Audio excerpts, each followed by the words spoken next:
In this video, I'm going to show you how to send and receive Bitcoin on Trade Republic. So the first thing you want to do, you want to switch over to the Wealth tab, top left, and then from here, as you can see, you have the crypto wallet. Now, inside my crypto wallet, if I tap onto it, I'll be able to see that I have some Bitcoin over here. Not much, but I do have some. So to send it and receive it, it's actually very simple. All you have to do over here above investments, you want to tap on crypto transfer. So this one over here.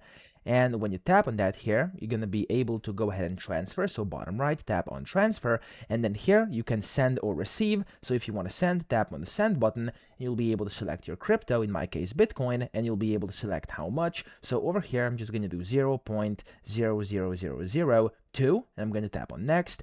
And then here, you'll be able to go ahead and, of course, add your personal wallet. You have to tap on that up top, and then you have to select your exchange where you want to go ahead and send, and then the wallet address, you can give it a nickname. You can tap on next after you've done that, and you'll be able to send it that way. However, if you want to receive it, that's also very possible. So if I go one step back over here and one more, there we go, you'll be able to see if I tap on transfer again and tap on receive here, I'll be able to select Bitcoin, which should be at the top over here, there we go, and then receive here. You'll receive your QR code and then your wallet address as well. You can go ahead and just copy that wallet address, and you'll be able to send Bitcoin from another exchange or another wallet onto your wallet over here inside your Trade Republic app. So that's how to do it. I hope this video helped you out. If it did, please subscribe to the channel and help me out as well.